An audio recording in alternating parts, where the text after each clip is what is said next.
Kumusta mga ka-walker? Merry Christmas po. Malapit na po magtapos ng taon. So, ito na yung ano ko, no, huling video ko din sa taong to.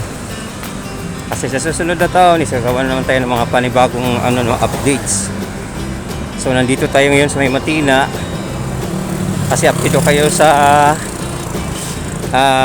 itinatayong The Paragon Davao.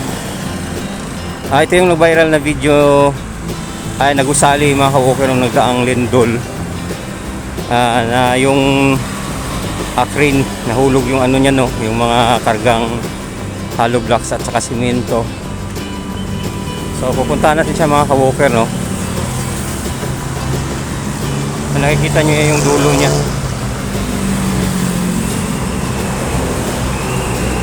So mga kalsada natin is napaka-busy, no.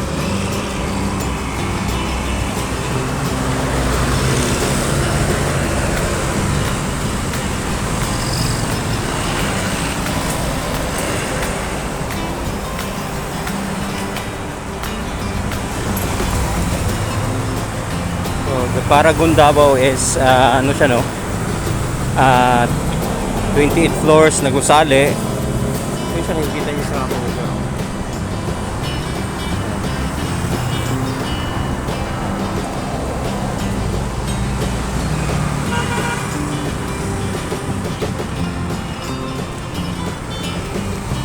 So napakainit mga walker.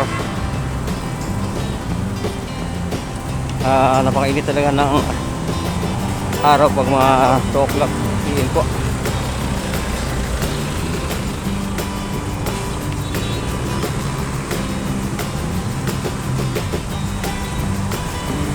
So malapit na tayo.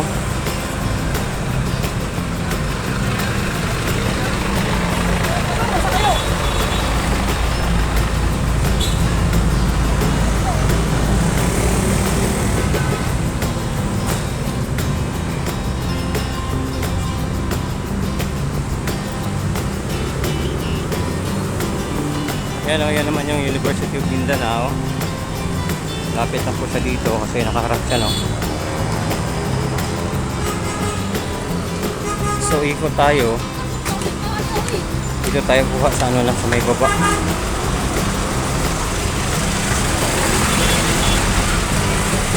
So napaka-busy na mga kalsada dito sa Davao ngayon. Kasi nga ano, bukas is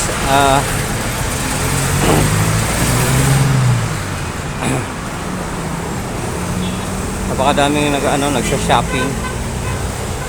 So dito banda makikita natin siya, no, kung nandito tayo sa may baba.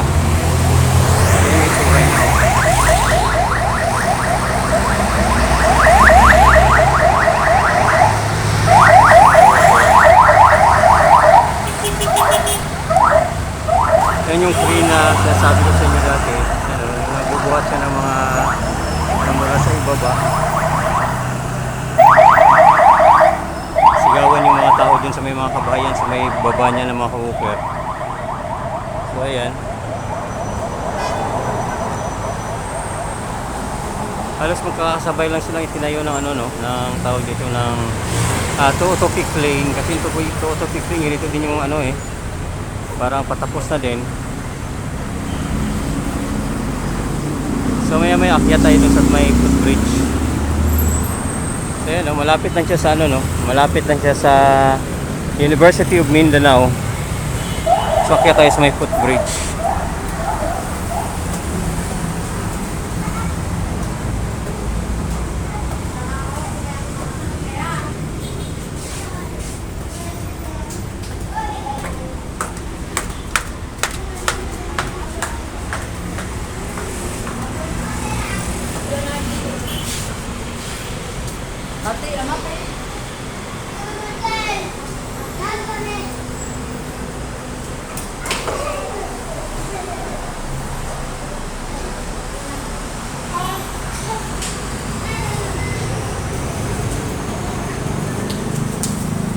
So yan yung itsura niya mga ka-walker, no.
So yan, pag natapos yan mga kabukid, napaganda nitong gusali na to.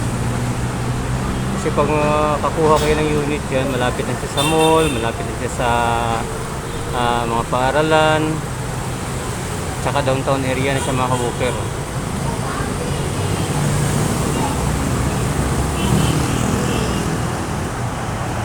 So malawak yung ano niya, no?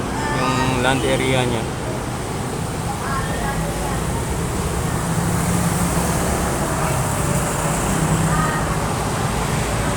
So baba tayo.